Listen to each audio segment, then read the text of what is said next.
Gue sampai nanya ke Ayu gitu, kok ada orang jahat masih happy-happy aja gitu ya. Maksudnya kayak, kok bisa sih gitu. Ya gimana ya, orang jahat juga dapat matahari yang sama kok gitu. Jadi Wah. kita hidup di satu matahari. Jadi pasti tetap dikasih kesempatan terus gitu. Kita kasih solusi. Dito Percussion, wow, adik kelas gue, toh? Akhirnya ya, Diriansyah. Gile, dari 2000 berapa? Nih gimana ya? Lu kelas 1, gua kelas 2. SMA. Iya, harusnya lu kelas 3. Iya, gua gak naik 1 tahun. Makasih ya udah ditekankan ya. Enggak, itu kan perjalanan ya enggak? Iya. Itu story-nya gue masuk ke SMA 82 tercinta itu. Ya, SMA Patra 82 ya. Terus ketemulah langsung sama lo. Gile. Atau perjodohan kita tuh dari dulu ya. Dito tuh udah tahu banget gue bareng sama dia tuh. Nyokap gue, bahkan nyokap gue, bokap gue lebih tahu Dito dibanding lu yang lagi nonton sekarang. Zaman itu tuh kita lagi susah bareng, kita Susah merintis barengnya. ngeband nih. Kalau cerita zaman dulunya ya, ngeband bareng di satu band nih. Ini Dito by the way pemain perkusi band gua dulu. Benar. Dulu band kita tuh jagonya festival-festival di SMA. Dan Dito yang paling sombong ketika ada peserta-peserta yang sekiranya pasti kalah dan kita udah dijamin, dan bukan dijamin dalam arti pakai ordal ya. Udah pasti juara 1, dia yang paling sombong. Ini orang sombong banget dulu. Bukan gitu, karena gue tahu mana yang enak mana yang enggak kan.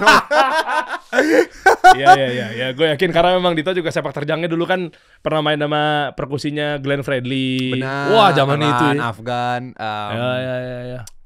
Udah Soul ID gitu-gitu lah dia. Sekarang udah enggak ya, udah nggak main perkusi ya. Alhamdulillah udah bisnis aja. Wih, gitu. Alhamdulillah udah enggak. Iya, dikit-dikit aja. Masya Allah. Kalau gua kan selalu berjalan ke arah yang lebih baik gitu dong. Iya nggak? Amin. Gue seneng banget sama Dito. Toh kita kupas kita yuk bisnis. Lo ada Stuja, ada Warkop di New York. Yes. Ya kan? Tapi kalau lihat berita ini nih, berawal dari liburan suami Ayu Dia Bing Slamet, Uca sehat ya, salam ya. Toh ya. Yes. Ya? Ntar gue salamin dia. Nah, bikin bisnis Warkop di New York yang sukses, nggak ditipu kan yang ini kan? Nggak ditipu kan? Hah? Kenapa sih yang langsung diangkat yang ini, bro?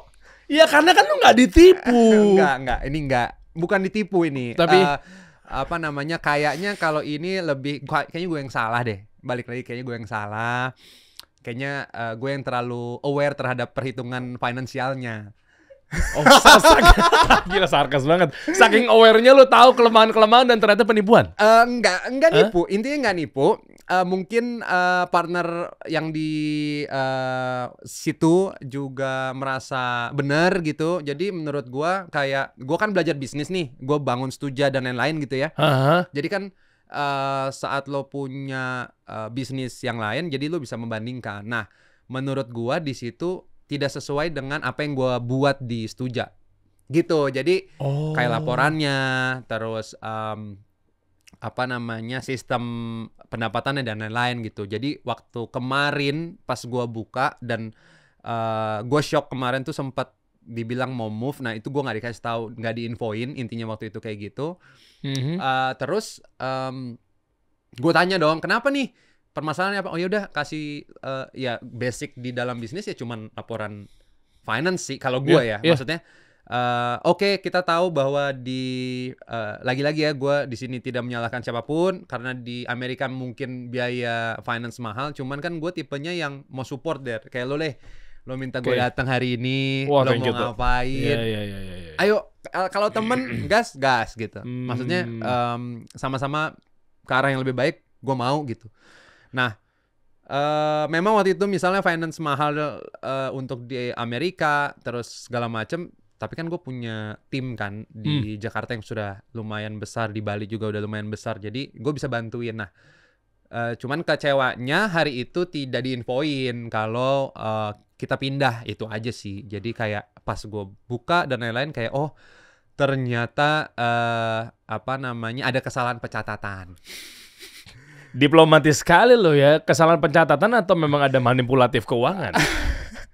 Gimana ya? Gue tuh suka takut sama hal-hal yang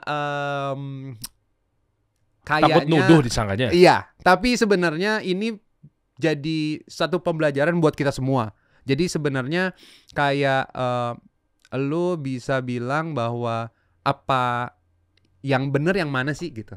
Kayak lo bikin laporan keuangan dengan rapi dan benar terus lo minta pertanggungjawaban apa itu salah, itu kita kan harus iya juga ya. Itu kita harus tanya terus tuh Der.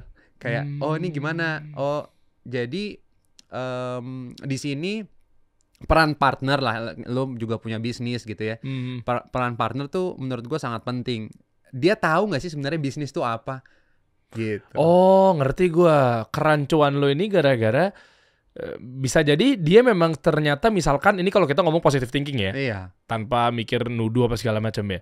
Jangan-jangan memang dia sebenarnya udah benar, udah lurus, tapi memang ya dia gagal aja ngejalanin atau mungkin ngelola ini. Dan gitu ya. Menurut gua sekali lagi orang kan nggak semua dilahirin untuk jadi businessman. Setuju dulu dong. Oh iya, itu iya. Ya. Jadi ada yang pekerja deh. Iya. Cuman kalau ada yang nekat dan terus-terusan, kita kan harus memberitahu. Intinya kan kayak gitu. Ngasih tahu yang benar bahwa sebenarnya bisnis yang baik adalah bisnis yang kalau di gua pencatatan yang benar juga. Itu dulu deh, finance-nya benar, laporan keuangannya benar dan lain-lain. Menurut gua di situ. Nah, ketika ada kejanggalan, boleh dong gua sebut itu kegagalan dalam berbisnis. Oh ya boleh. Ya boleh. Itu logiknya di situ. Nah, ketika sudah terjadi itu, gue bisa support apa, tapi pas di support terus terlihat bahwa tidak sesuai dengan apa yang gue lakuin, ya mau nggak mau akhirnya gue bisa bilang, oh ini apa ya? Permainan gitu. Oh ini mainin ya gitu. Jadi kan kita tuh sebenarnya, nah ini balik lagi positif. Jadi gini, setiap pelajaran bisnis gue selalu bilang, oh mungkin orang ini nggak tahu, oh mungkin orang ini harus diinfoin. Lo salah lo bro, lo kurang oke lo bro gitu. Lo nggak bisa berbisnis lo bro, jangan gini lagi ya. Kan harusnya kayak gitu. Step by stepnya lah gitu. Karena gua bisa ngomong kayak gini karena emang gua punya bisnis. Dan kenapa gua berani invest di tempat lain, karena gua mau nyoba apakah gua bener nggak sih hitungan gua di Stuja nih bener nggak gitu. Dan tahunya begitu lu udah jalanin Stuja, udah tahu sistematis yang benar secara keuangan, pas ngeliatin tahunya wah beda ya cara mainnya. Gue mau gitu invest di Kasih Solusi, kita invest. Pasti kan di sini ada perbedaan dalam pencatatan dan lain. Kita belajar dong dari tempat lain harusnya. Nah, tapi saat kita menemukan hal baru yang kurang oke, kan bisa kita tegur gitu, namanya berbisnis kan. Nah di situ aja sih pola yang dimana menurut gua jadi pembelajaran. Gua bisa infoin sekarang bahwa teman-teman pinter-pinterlah berinvestasi, itu satu. Jadi pelajarannya itu. Karena berinvestasi juga lo harus punya feeling ya, atau apa sih namanya? Skill, feeling dan seterusnya gitu ya. Jadi nggak bisa asal. Terus pun juga saat lo gagal, kita kan kaji dulu gimana sih sebenarnya yang terjadi dan lain-lain. Dan sampai pada akhirnya pas gagal pun misalnya partner kita mau ganti uangnya, oh berarti bagus nih. Sebenarnya kan gitu. Jadi bisa di cash close gitu. Jadi menurut gue masih banyak hal-hal itu, tapi yang harus diawasi adalah tetap yang namanya laporan keuangan tuh menurut gue nomor 1 tuh harus rapi gitu dalam berbuat bisnis. Nah makanya pas gue buat lah Warkop di New York ini, laporan keuangan yang tidak sesuai apa yang gue mau, tapi mungkin partner gue menganggap itu benar, ya berarti kan tidak ada kecocokan. Makanya disitulah kita pisah jalan gitu. Ini baru sedikit diawali dengan cerita-cerita seperti ini, kayaknya udah makin berasa banget ya. Ini ya dalam artian bahwa kira-kira udah bisa menelaah nih orang nipu apa enggak dan seterusnya gitu ya. Kita bahas dari awalnya, baru nanti lu lanjutin lagi ya detailnya ya. Boleh. Tadi gue pengen tahu prolognya aja dikit-dikit ya. Waktu zaman-zamannya kita di SMA, ya sedikit nostalgia sampai akhirnya lu bisa sampai di titik sekarang ini. Wow, gimana waktu itu toh? Waktu itu kita pas kita udah beda alam. Iya benar. Itu gimana sih waktu sebenarnya beda alamnya dulu tuh kan. Dulu lu masih pas di band, gue tuh udah ke Bandung tuh, ingat nggak Der? Yang gue bolak-balik Bandung, yang lo di volume zaman-zaman. Iya pokoknya gue lulus tahun 2007. Gue masuk London School. Lu masih di SMA dong? Bener. Tapi abis itu kan gue kuliah di Bandung. Iya Bandung, abis itu gue dipecat sama band lo yang namanya Volume. Jadi teman-teman ya semua. Gue inget lagi. Jadi gini, Kalau kita mau ceritain dari awal, sebenarnya yang bikin saya jadi titik seperti ini adalah teman-teman SMA atau senior-senior SMA gua. Masya Allah, Masya Allah. Ada harganya juga berarti gue ya masih Enggak, dihargain. karena di situ gue tahu gimana susahnya cari duit, gimana kita nabung dari panggung ke panggung. Walaupun maksud gue perjuangan itu yang bikin gue disiplin hari ini bikin bisnis sebenarnya, Der. Oh nyambung tuh ya? Nyambung sebenarnya nggak ada. Kenapa waktu zaman-zamannya lo pakai Panther lo warna silver itu? Yes, lo ingat kan? Inget banget. Alat-alat kan bisa masuknya di mobil lo yang gede. Karena Evo 3 gua nggak muat. Betul. Dan perjuangan ternyata nyari uang dari kecil itu ada manfaatnya sampai sekarang dong. Kita gini deh. Sekarang kalau lo lihat kita tuh selalu punya keranjang yang banyak. Kita berdua ya, maksudnya basicnya kita pekerja keras. Di sini gagal, kita buat lagi. Sini gagal, kita buat lagi, bener nggak? Iya. Jadi lo juga hari ini menurut gua dari beberapa kegagalan dan keranjang itu nggak yang penuh, yang mana yang ngerti nggak maksudnya? Nah, zaman SMA dari zamannya lu dulu ingat lah kita gua buat angkatan gua buat jaket. Nah itu pertama kali gua bikin bisnis, Der. Jaket lo yang warna apa sih? Abu-abu. Lo abu-abu ya? Iya, lu hijau kan? Gue hijau apa coklat? Oh, gue punya 2 jaket, mohon maaf. Iya, sorry. Ada yang dari angkatan 2007 sama 2006.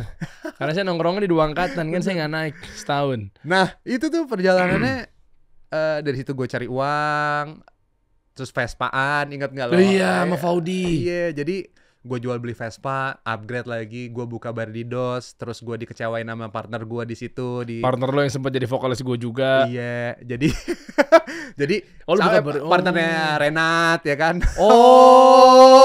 Lu berdua ditipu sama satu orang yang sama. Gak ditipu, itu pelajaran bisnis. Kalau gue selalu bilang gitu. Iya nggak? Gitu. Ceritain dong sekalian. Ini udah nyampe ke Bardidos belum? Atau memang lu ada kemana-mana dulu? Lu ke Bandung ngapain sih? Langsung dong. Kan ke Bandung kuliah. Telkom ya? Telkom. Oh iya benar. Abis itu langsung lu buka pertama kali bisnisnya adalah Bardidos. Bardidos itu apa ya dulu ya? Iga bakar. Iga bakar yang di Jeruk Purut. Betul. Seberang kuburan tuh. Yes. Iya. Itu gue buka bisnis F&B pertama. Di situ gue tahu apa itu F&B, apa itu bisnis F&B, dan apa itu kesusahan dalam berbisnis lah intinya gitu. Nah, kok bisa ke bisnis sih? Waktu itu kan kita kan sama-sama dari jaket itu sebenarnya, Der. Oh, lo ngerasanya di situ ya? Soalnya waktu itu kan gua sama lo kita seniman lah dulu lah, musisi lah. Iya. Jadi kalau gua ngambil kuliah terus gua ngambil broadcast, gua nggak expect gua bakal bisnis. Ya, oke lah gua kerja sama orang aja deh, gua masuk TV gua masuk apa gitu. Itu gua masih inline kan. Iya. Nah, kalau lu tiba-tiba lu bisnis dan lu Telkom pula gitu loh. Gimana ceritanya tuh? Ya dari si jaket angkatan terus ke Vespa itu kan perjalanan bisnis gue dari situ, bisa tahu jual beli terus dapat untung. Kita diajarin sama teman kita yang namanya Faudi gimana caranya cari uang yang Faudi banyak itu ya kan. Terus yang gue kecelakaan Vespa sama dia. Jadi gue tahu apa harganya Vespa waktu itu ya kan. Terus bisnis tuh kayak gini, pelan-pelan gue nabung akhirnya gue bisa bangun bisnis si rumah makan, terus gagal. Oh ternyata ada gagalnya, terus lanjutin musisi lagi tetap. Gue kan additional player juga. Oh gitu. Nah gagalnya itu gimana? Ini udah mulai masuk lo bisnis pertama lo ya obrolan ya.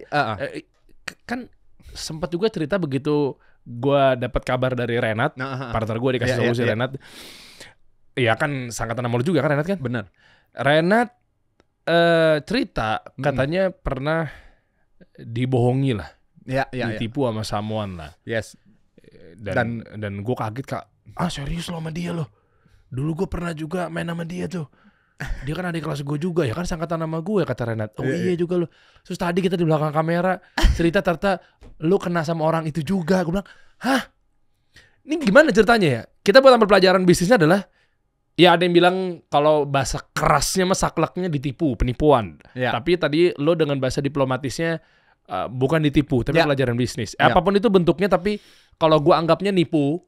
Kenapa itu? Gimana sih? Biar orang-orang belajar di sini bahwa hati-hati dalam memilih partner bisnis atau gimana gitu. Yang pertama berarti yang di Bardidos dulu kan? Bardidos dulu itu sebenarnya jatuhnya adalah gue sempat jadi berpartner kan banyak nih. Kayak lo pengen membesarkan usaha, misalnya gue nggak setuju, lo setuju, gue bisa apa?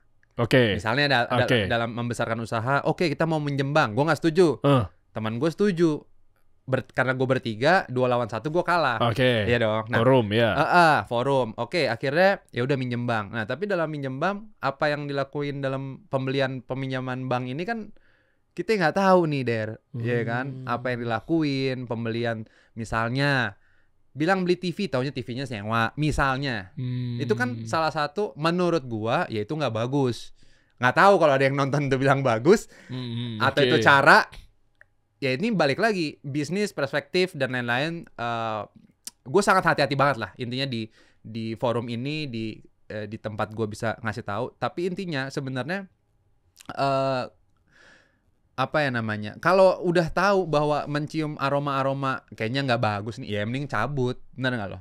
Mending. Nah, lu udah ngenyiumnya apanya waktu itu? Karena dia bilang kita mau minjem uang dari bank, tapi dengan perhitungan yang salah. Berapa emang bisa balikin uang bank? Kan kita tahu harus omset berapa tiap bulannya. Bener nggak lo? Oh, berapa nilai pinjamannya? Hampir, kalau nggak salah hampir 500-600 jutaan ya kalau nggak salah. Gila, itu ide dari dia? Ide dari mereka lah gitu. Ada 2 orang soalnya. Oh, 2 orang. 2 orang. Nggak, bentar. Ini nih komplotan ini nih. Ya. 2 orang nih seumuran kita lah ya. Iya, sumber. 2 orang ini apa? Awalnya ini nawarin sesuatu, proposal gitu. Enggak, awalnya pengen mecat gua dari PT. Hah? Untuk? Jadi gue udah tahu nih dari pelajaran bisnis. Oh, gue bisa dipecat, saham gue bisa dibeli. Nah, itu dari kejadian ini. Jadi gue tahu Oke. resiko-resikonya. Gimana caranya dia? Maksudnya dia masuk, dia datang, dia kasih penawaran apa? Ini modus nih. Bukan modus. Jadi kayak strategi.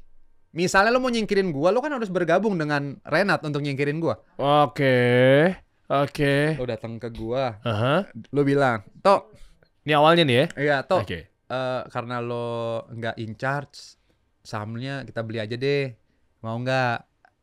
Gua waktu itu karena gue yang punya resep, gue yang punya menu, gue bilang nggak bisa deh, gitu. Jangan dong, kok gitu sih? Ya cuman kita mau invest nih, mau tambah, lo mau nanggung utangnya juga, gitu, Der. Ngerti nggak? Oke. Nah, jadi di situ gue belajar bahwa harusnya gue, ya udah deh gue lepas, karena udah nggak sejalan. Nah, tapi kan ego dan gue baru pertama kali bisnis, akhirnya gue merasa bisa fight, tapi ternyata salah. Oke. Nah, itu gue belajar di situ. Oke, kenapa akhirnya gue bikin Stuja? Alhamdulillahnya Stuja ini benar-benar uang modal awal yang besarnya tuh dari gue sama Ayu. Jadi benar-benar gue nggak enakan ngender moral kalau rugi, kalau segala macem gitu. Akhirnya di situ gue belajar tuh, udahlah pakai duit sendiri. Malah teman-teman yang sekarang partnership gue suruh kecil-kecil investnya, supaya apa? Supaya gue nggak beban, supaya gue nggak, inti gini, gue sampai mikir, walaupun ini salah ya pemikirannya, ini bisa gue ganti nggak ya kalau rugi, tau nggak lo? Oh, ngerti gue. Ya gue bilang lu tuh pemikirannya salah. Gue berani yakin. Iya. Kenapa? Karena kalau investasi, Bener. ya secara akad ya yang bener nih ya, bisnis ya untung bareng-bareng, rugi bareng-bareng. Setuju. Nah kalau memang ternyata untung dia mau terima, pas rugi dia nggak terima, nggak begitu bisnis, bos. Betul. Makanya gue bilang di sini yang gue masih pelajarin soal moral, harus sampai mana gue ngertiin orang, karena gue selalu dijahatin orang.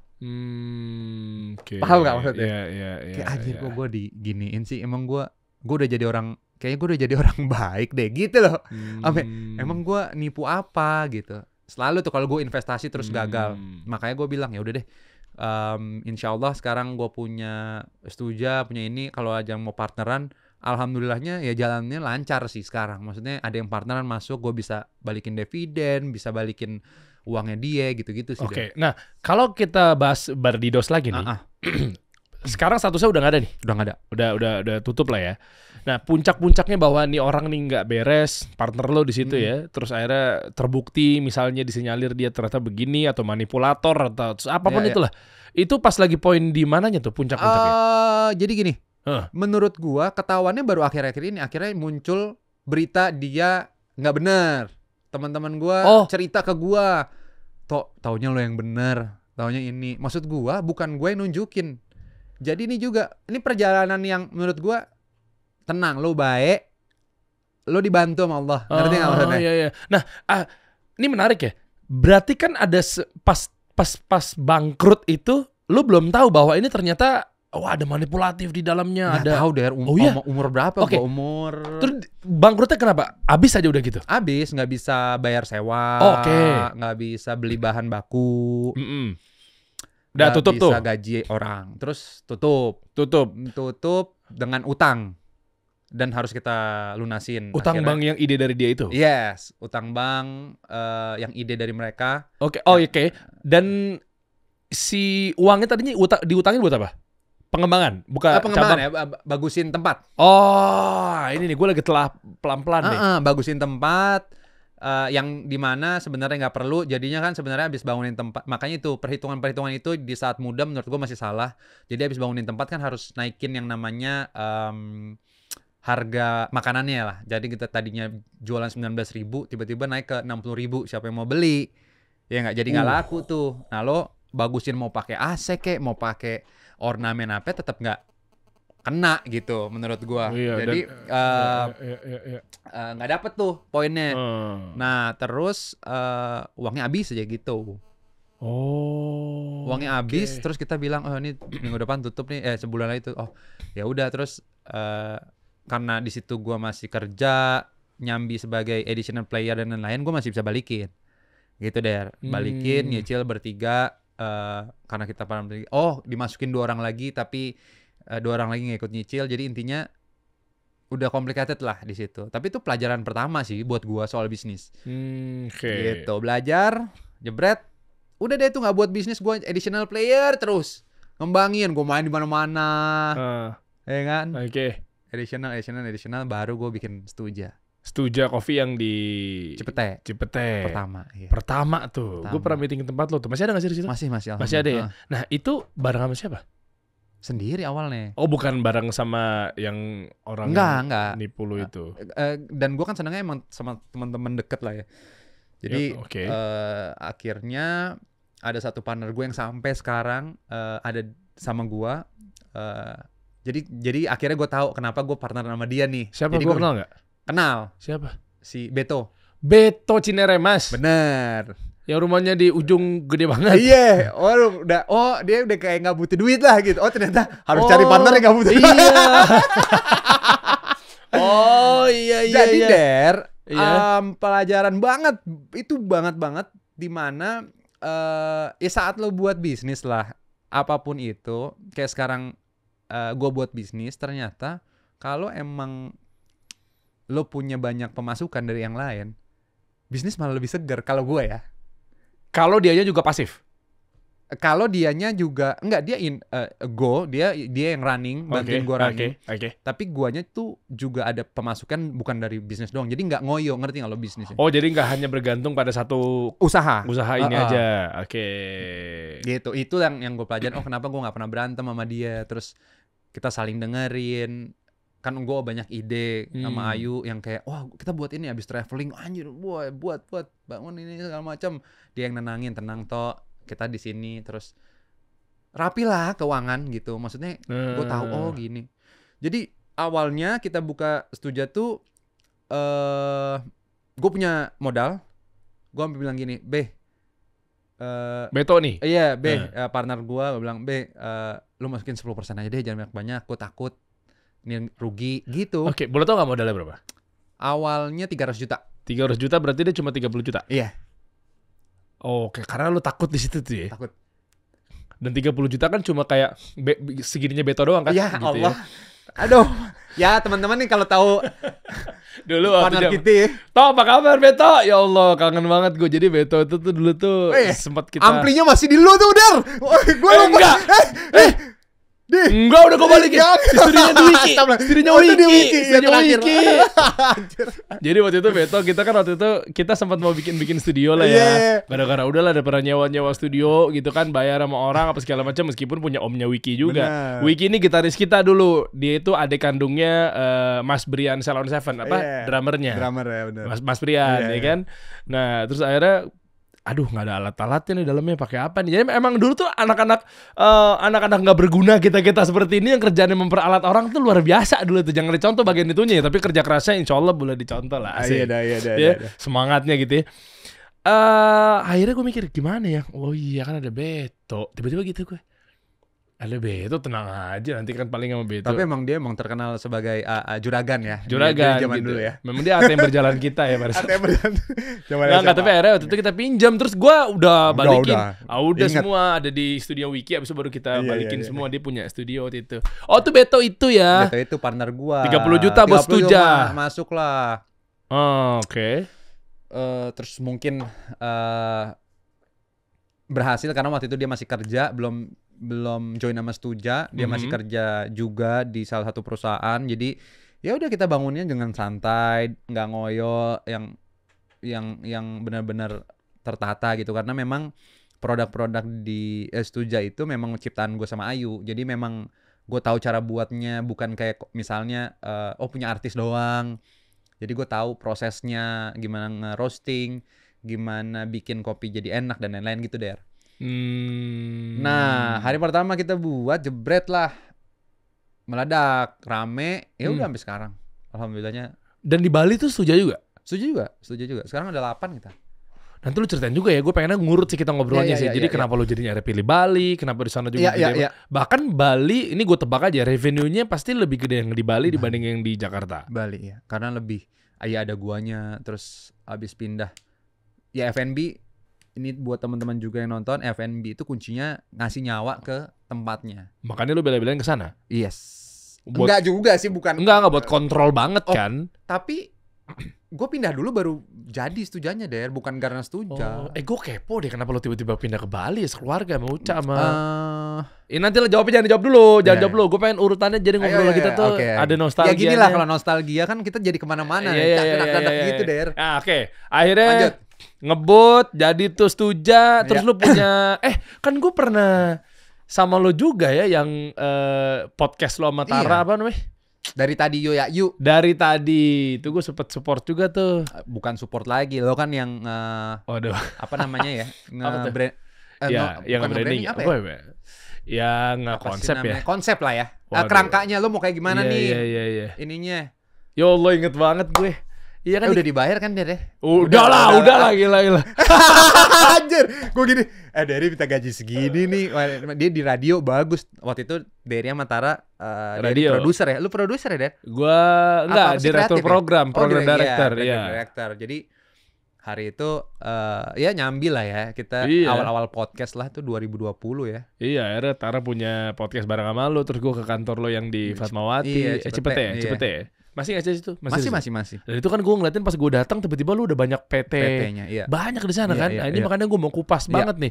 Jalan Stuja podcast lo ya akhirnya sekarang break ya kayaknya. Podcast kita nggak bisa lanjut karena Tara di Jakarta, gue di Bali. Itu sih susah. Sempat kita lakuin by phone, nggak enak banget kan? Lo podcast by phone nggak ngeliat gini muka. Iya. Nah sampai akhirnya jalan Stuja, tunggu bentar nih di media nih apa nih? Gue baca nih, ini seputar Stuja juga nih. Ini konsep awalnya Der. Botol kaca hingga sedotan daur ulang, produk eco-friendly di Stuja Coffee milik Ayudhya dan Dito. Nah, ini kita masih bahas Stuja nih. Yes. Boleh tahu nggak secara positioning, secara konsep, gimmicknya dan seterusnya, kenapa lo pilih kayak begini? Tujuannya apa? Jadi di 2019 sebenarnya itu Der, yang ngomongin eco-friendly itu benar-benar belum ada. Ya. Kalau lo mungkin flashback ke 2019 coffee shop yang ngomongin eco-friendly belum ada. Nah waktu itu di 2019 kita kan seneng ngopi tapi packagingnya plastik. Nah ya karena gue tahu gue punya bisa mengefek sebesar itu soal sampahnya, akhirnya di situ gue udah melek karena ya kita sering traveling lah. Sebelum 2019 gue sering traveling, gue lihat di luar gimana mereka milah sampah. Terus apa yang namanya kayak gunain eco-friendly packaging dan lain-lain gitu. Dan di Indonesia belum ada dan mahal waktu itu kan. Dulu kaca itu Der modalnya 3.500 cuman buat botolnya belum diisi. Karena tinggi juga HPP lu ya? Tinggi banget. Makanya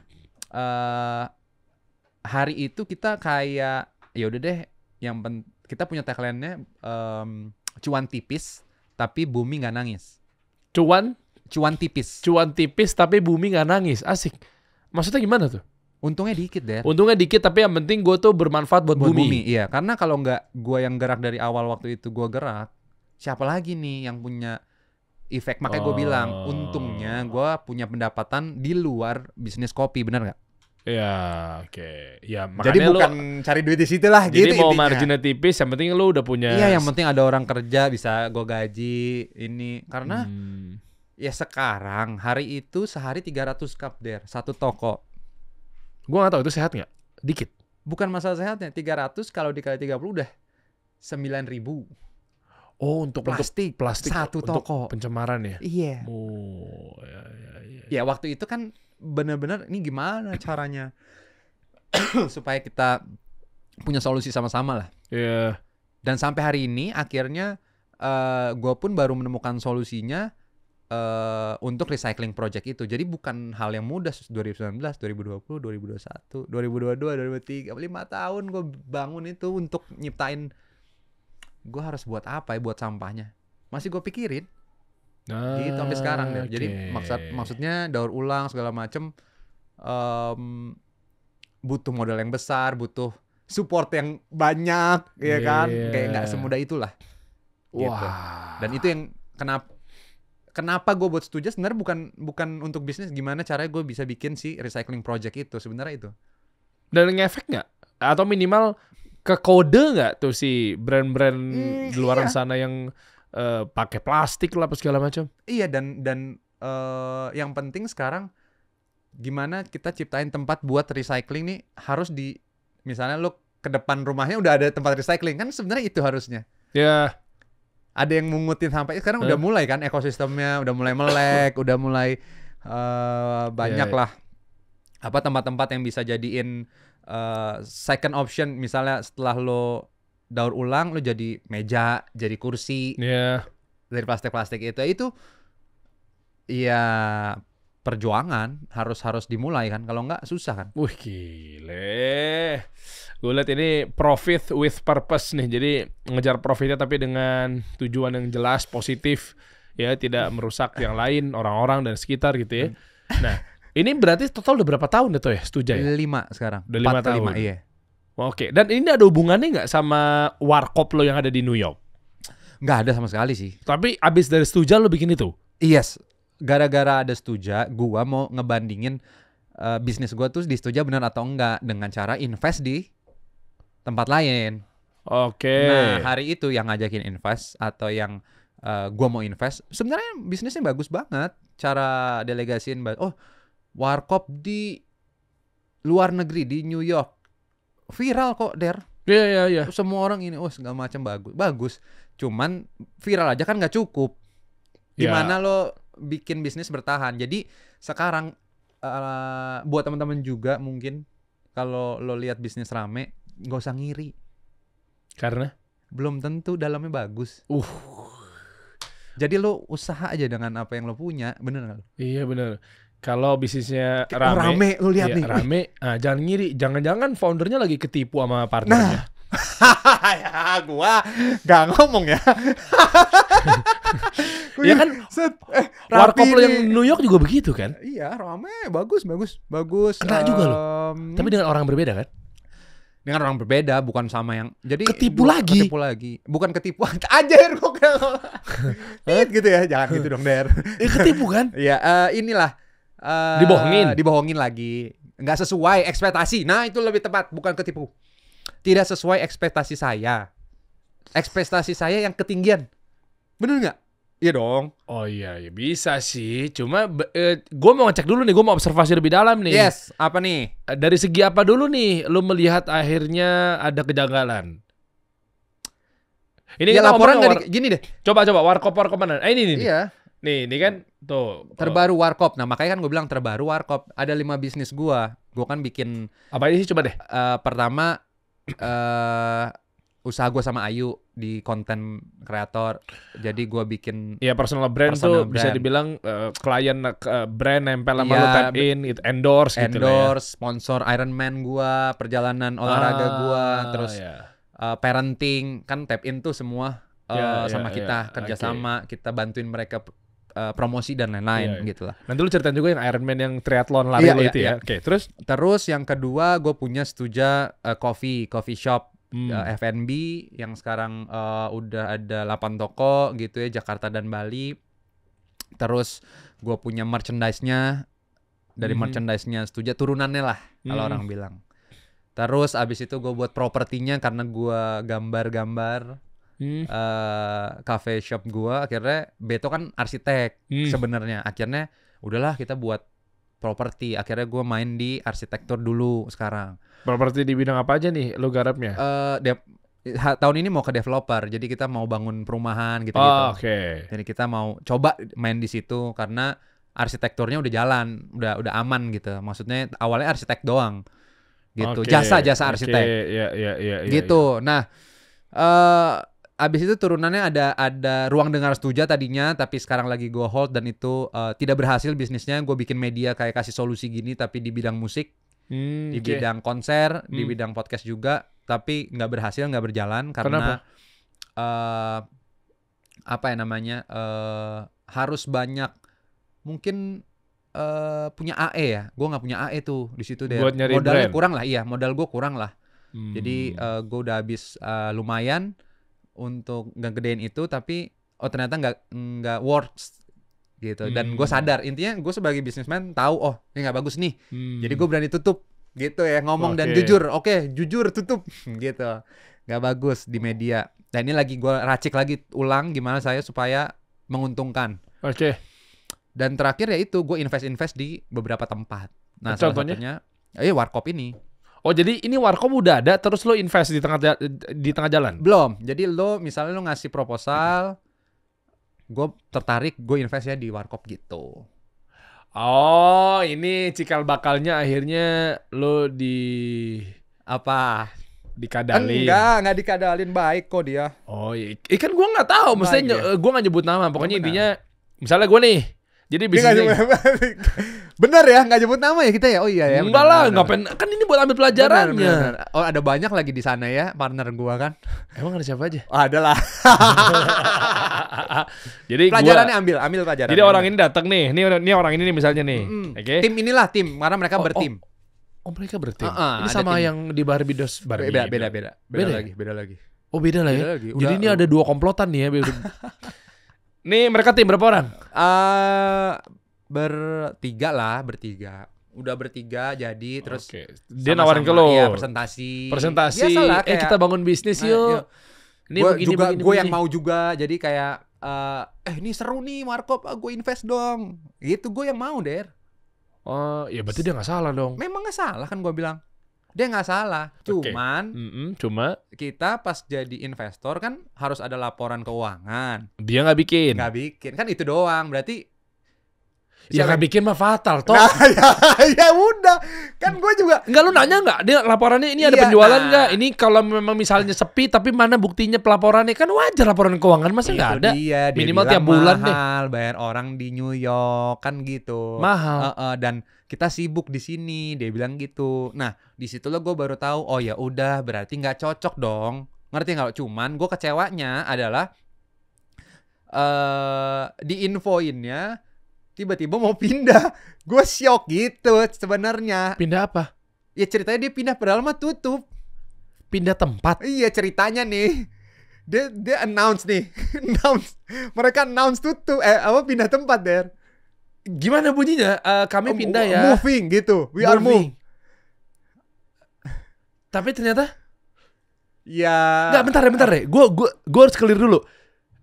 Kok Warkopnya sempat dibangun nggak? Oh, sempat. Ada. Setahun wujudnya jalan. ada. Setahun jalan. Bagus. Gue akuin bisnisnya bagus. Bisnis orang datangnya ya, tapi pendapatannya ya nggak bagus. Karena ya jualan Indomie berapa sih? Dan itu di Chelsea Market ya. Maksudnya di tempat utamanya New York. Gimana ya dengan setahun tuh sekitar 1,3 M loh sewanya. Gimana kita jualan Indomie doang gitu. Nutup awal-awal nutup. Enggak nutup lah. Oh, jadi ini bisa cuma setahun doang? Iya. Tutup. Lu lihat dong. Coba sekarang. Tulisannya apa? Di Instagramnya. Coba Warkop NYC gitu. Bentar ya.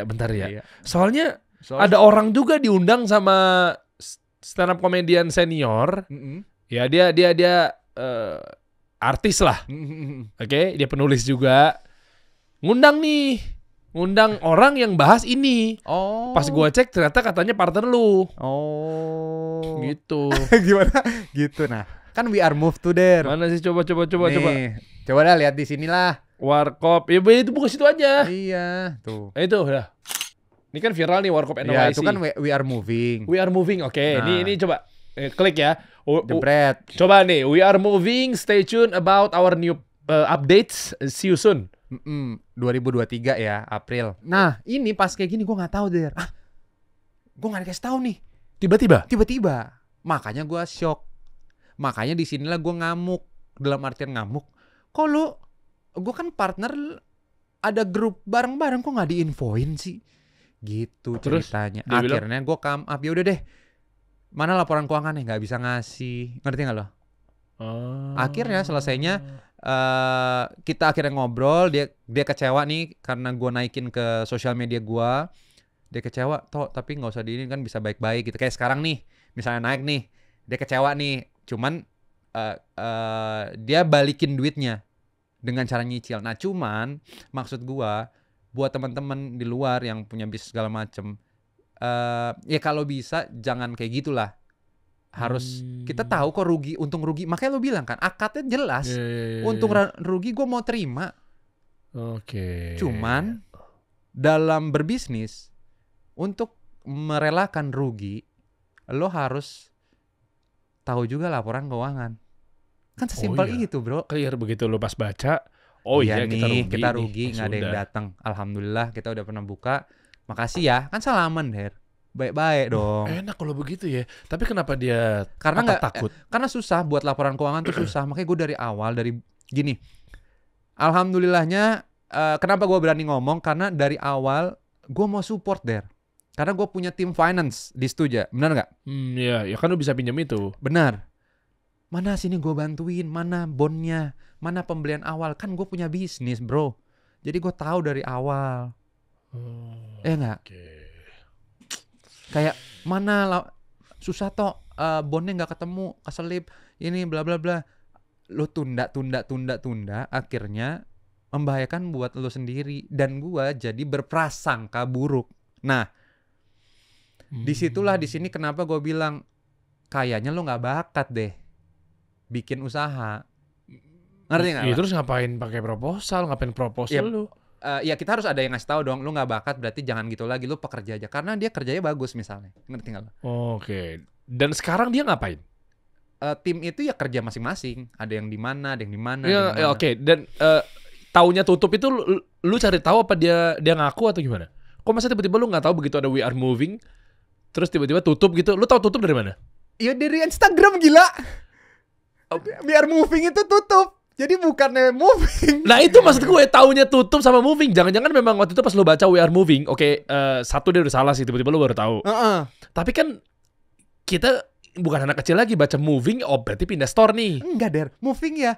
Gimana mau moving kan gak ada modalnya lagi. Iya itu, cuma dia bilangnya begitu ke audiens kan. Iya, supaya dia nggak mau declare bangkrut intinya. Memang bener brandnya punya dia, ya udah nggak apa-apa. Akhirnya makanya dia ganti uang gua dengan cara nyicil gitu. Timnya ganti. Oh, gantinya itu sesuai modal gua.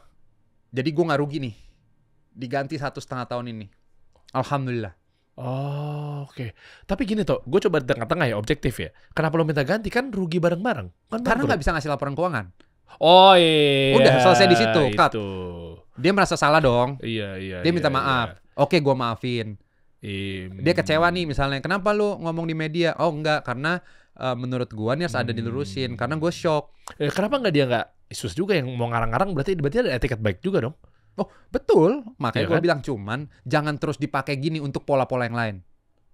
Emang ada sinyalir bahwa dia bakal pakai pola lain? Bisa jadi dong. Kan kita nggak tahu namanya. Oh bisa nih dipermudah, yang penting gue nyicil deh. Maksudnya kita harus ada yang ingetin bahwa ini nggak bagus gitu. Oke. Dan sekarang kondisi dia tuh lagi ngapain? Ya kerja aja. Pada umumnya ya. Kerja pada umumnya. Tapi dia coba proposal lagi nggak? Nggak tahu gue. Nawarin ke investor. Nggak tahu gue. Soalnya gue lagi ngukur nih. Kalau yang waktu bisnis lo yang pertama Nah, terus yang Renat juga kena. Nah, itu yang pertama. Sama. Itu cuma katanya PO keliling. Oh. Ponzi. Iya. Ups. Iya kan? Jadi Ya. misalnya Orderan ya. Kalau Ponzi tuh ada jadi dia proyek-proyek ya? Intinya gini kalau Ponzi. Jadi misalnya gue ada orderan, ya PO lah ya. Yeah. Ada project nih, berapa nilainya? 10 miliar. Oke? Nah, gitu 10 miliar. Ya udah deh. Deal lu baca, abis itu udah lu kasih ke gue 10 miliar. Yeah. Dan PO yang sama, gue keliling lagi ke orang yang berbeda. Misalnya gue ke Dimas. Iya. Dim, ini ada nih proyek lagi nih. Mau nggak 10 miliar? Nah, 10 miliarnya harusnya kan udah didapat. Tinggal jalan nih, tinggal running. Iya. Kecuali patungan ya. Ini kan nggak, lu udah ngasih 10 miliar, tapi PO yang sama yang harusnya udah dijalankan untuk di running kan tuh bisnis, tapi dibawa keliling lagi. Tawaran aja ke Dimas. Dimas kasih lagi 10 miliar ke gue. Nah, yang pemberian dari orang-orang ini akan dijadikan seakan-akan keuntungan buat lo. Jadi tuh udah ada tuh setiap bulan tuh segini tuh jadi gali lubang tutup lubang. Ponzi begitu. Jadi ditemuin oleh Charles Ponzi dulu di tahun 1920-an kalau nggak salah di Itali. Gitu cara mainnya dia. Tapi skemanya memang dia tahu itu nipu apa enggak, Der? Sebenarnya Ponzi itu. Orang yang lakuin itu tahu nggak itu membahayakan buat bisnis ya? Kita bener-bener jaga-jaga banget nih kata-katanya, jangan nipu lah. Iya. Nipu. Ya udahlah, anggaplah gini deh. Gue nggak usah bahas bahwa nggak usah sampai ngukur bahwa ini nipu-nipu, itu nggak usah. Ya. By logic aja. Tadi bohong apa enggak? Simple. Oh, iya. Nggak usah nyampe ke nipu deh, by logic aja. Bohongnya ya, iya. Itu. Ya kita nggak usah ngomongin nipunya deh. Ya. Ada duit 10 miliar masuk ke gua ketika PO-nya gua kasih ke lo, ya udah harusnya dijalanin dong. Dan plak ketipa lo ngirim gua misal 10 miliar misal. Gitu. Ya terus tiba-tiba gua bilang lagi sama yang lainnya lagi. Atau nggak tipis-tipis deh, nggak 10 miliar, lu cuma naruh 1 miliar misalnya. Iya, oke. Terus cari lagi 1 miliar, dapat 10 miliar kan? Iya. Kan nggak menutup mungkin nanti akan diputar lagi, cari lagi. Itu aja, jadi nggak usah nyampe ke nipu sih menurut gue. Dari logic bisnisnya aja nggak masuk. Bohong ada di situ. Ya kan, kamuflase lah, manipulasi lah, dan seterusnya. Dan bahayanya kalau orang-orang yang lakuin itu nggak sadar kalau itu nipu atau memanipulasi. Ngerti nggak lo? Jadi kayak susah itu. Itu memang makanya gini. Kok masih pede untuk beredar, masih pede untuk nawarin lagi, berarti apa ada salah satu pola yang sama. Sampai kemarin gini deh, gue sampai nanya ke Ayu gitu, gue mikir lagi jalan gitu ya, gue benar-benar kan gue bisnis barengan sama Ayu, apapun gue bahas gitu ya, gue mikir gitu, Beb, kok ada orang jahat masih happy aja gitu ya, maksudnya kayak kok bisa sih gitu, ya gimana ya, orang jahat juga dapat matahari yang sama kok gitu. Jadi kita hidup di satu matahari, kita hidup di satu bulan yang sama, ngerti nggak? Di satu udara yang sama. Jadi pasti tetap dikasih kesempatan terus gitu. Sama rata kita sama Tuhan. Maksudnya, ya dia bisa sadar atau enggak gitu kan, kita mau dibawa kemana si dunia ini mau dibawa kemana, Der? Gile. Oh, dia masih beredar. Masih lah. Makanya gue bilang mungkin gini juga, mungkin lo tau lah yang misalnya yang umroh atau segala macam ada problem, dia happy aja masih bisa narikin duit jamaah lagi, ngerti nggak lo? Sampai akhirnya ditangkap, dan itu mungkin ditangkap lah, ada yang nggak ditangkap udah nipu. Oh banyak. Nah, banyak. Gue pernah undang orang tuh. Coba gue nanya, menurut lo kenapa ada orang udah jelas nipu tapi nggak bisa dipenjarain? Udah. Soalnya susah gini toh. Kalau gue coba pertanyaan lo misalnya nggak bisa dipenjarain, atau dia kan ada etiket baik untuk melunasi. Salaman dulu, setuju soal itu. Jadi menurut gua, selama jadinya kita harus memaklumi. Yang kita yang waras ini harus memaklumi kalau ada orang yang seperti itu. Menurut lo gimana? Ya dia susah juga sih ya. Satu, gua nggak tahu. Ini kan berarti kan perdata atau gimana nih? Karena memang dia nggak bisa dipenjarain gara-gara karena sebenarnya dia kan hutang dan dia ada niat etikat baik untuk mengganti, menyicil. Terus gimana mau hukum? Nah, ya nggak bisa lah. Tapi dia harus terus nyari uang. Kalau dia buat lagi, apa itu nggak apa-apa? Itu kan gue nanya sama lo. Biar gue mau nanya nih sama lo. Nih, oke, gue dapat kasusnya nih. Nih si Fulan nih. Iya. Oke. Fulan datang ke Dito dengan etikat baik. Benar. Oke, Tok. Kalau gitu gua akuin gua nggak sanggup untuk bikin laporan keuangan.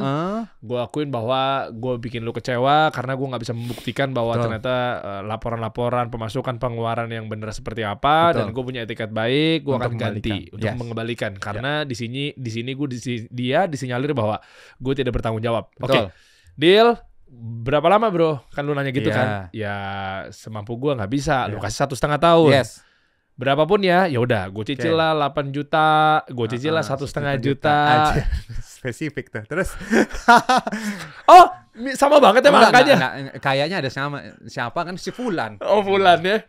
Terus dinyicil di 1,5 8 juta, 1,5 8 juta gitu kan. Tuh tau udah ada sudah ya gue ketika gitu. Gue taruh di grup kan misalnya si Fulan nih. Sudah ya gitu kan. Nah, terus tiba-tiba kita mau nyalahin nih. Tapi dia bilang dia punya etiket baik untuk ngelunasin. Benar, baik. Terus mau dihukum, lah kan saya melunasin. Betul. Wah berat juga ya. Berat. Dan jatuhnya kan dia akan bilang, gue harus usaha lagi nih. Nah, oke, dia usaha lagi kan? Usaha lagi. Gue dapetin duit si Fulan. Nah, dengan usaha tapi dengan pola yang sama. Dia putar lagi tuh proposal untuk ketemu investor, taruh lagi 1 miliar, 500 juta dibuatin bisnis, 500 juta lagi buat nyicil lo. Buka lagi proposal. Enak bener hidupnya dia ya. Nah, itu yang sebenarnya apa itu kita harus sadarin atau enggak sih? Nah, itu yang selalu gua terus kaji dan belajar, dan gua nggak tahu seorang bisnismen yang sukses sekarang hari ini ada di seluruh dunia apa udah sebenar itu bisnisnya gitu loh, Der. Jadi gua langsung narik secara besar.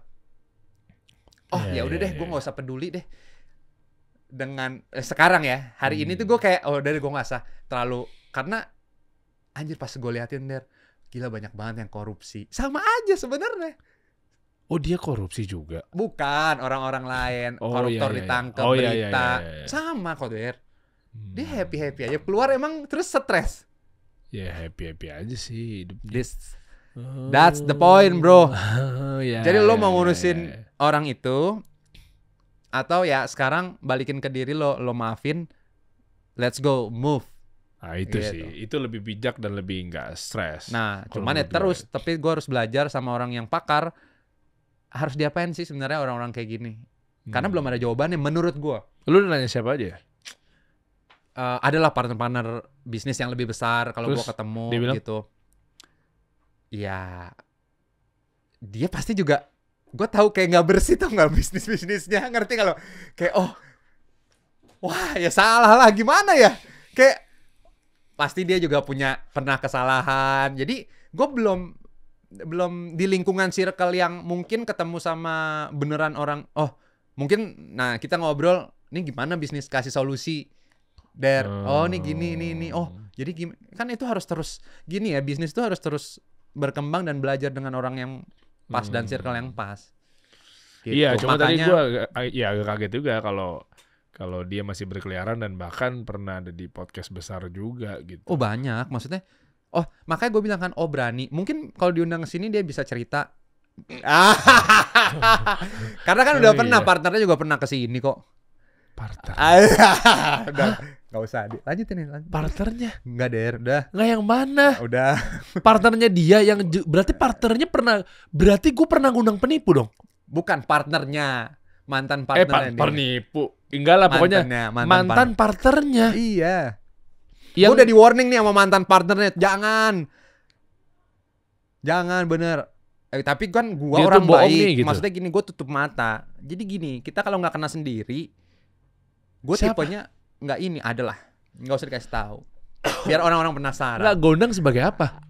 Narasumber si mantan partnernya. Mantan partnernya itu adalah dia yang bawa proposal juga ke lu? Bukan. Mantan partnernya pernah berbisnis bareng sama dia. Lo undang di sini kan? Gue undang di sini. Nah itu yang warning gue pertama kali sebenarnya. Soalnya si orang itu yang gue undang di sini udah bilang sama lo. Dia bilang kayak gitu kan. Hati-hati tuh sama tuh orang gitu. Lewat orang lain ya. Karena gue nggak kenal nih awalnya. Gue dibisikin ibaratnya dia punya teman. Iya gue tahu Dari deket sama Dito. Bilangin Dito tuh kasihan, bener jangan deh. Soalnya si orang yang pernah gue undang itu juga kena juga sama dia. Iya tuh, gue tahu tuh. Ya kalau udah 2 kali atau 3 kali menurut gua berarti kan emang udah lu kerja aja, lu bagus kok jadi pekerja gitu. Gua mau nyaraninnya. Kayaknya lo DNA-nya nggak cocok berbisnis deh, lo mau bilang gitu. Karena di bisnis kan. Bentar deh, ini nggak maksud kita nggak boleh ngomongin inisialnya atau apanya lah ya, nggak usah lah ya. Tapi orang yang atau partner yang pernah gue undang, waktu itu kan dia buka satu bisnis lah, oke? F&B lah. Kita ngomong kategorinya ya, jangan langsung industrinya apa gitu ya. Kategorinya F&B sama dia. Nah, F&B itu bukannya maju banget ya? Kelihatannya maju banget kok. Gue minum kok. Dan itu gue rutin minum kok. Itu yang gue belajar, Der. Itu yang gue belajar. Ternyata pas gue ngelihat bagus gini, ternyata memang tetap ada kelemahan dan kekurangannya. Di situ lah gue belajar bahwa kita nggak boleh ngiri ya. Kita nggak boleh ini sama orang, ngelihat bisnis orang maju. Kita nggak tahu apa struggle-nya tuh bisnis, ngerti nggak lo? Jadi benar-benar ya udah fight. Lo punya bisnis sendiri, lo fight gimana caranya supaya tetap bisa bermanfaat buat orang banyak, gimana caranya tetap bisa ngasih makan orang, intinya kan kayak gitu dalam jadi pengusaha gitu. Ada hal-hal yang kita bisa belajar di tempat lain gitu. Kita ngeliat lah, ada yang misalnya lo tahu kayak sekarang lihat Abnormal. Iya. Lo ngeliat pasti rame banget, tiba-tiba kok sekarang tutup. Kan kita nanya kenapa ya? Gue tadi lewat gitu pas mau kesini. Kenapa ya? Lo juga sempet? Iya sempet. Gue sempet tahu dan sempet manggil foundernya. Iya, kenapa? Adalah.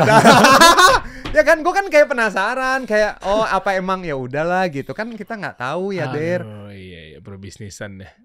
Gitulah, Der. Iya. Makanya akhirnya siapa namanya?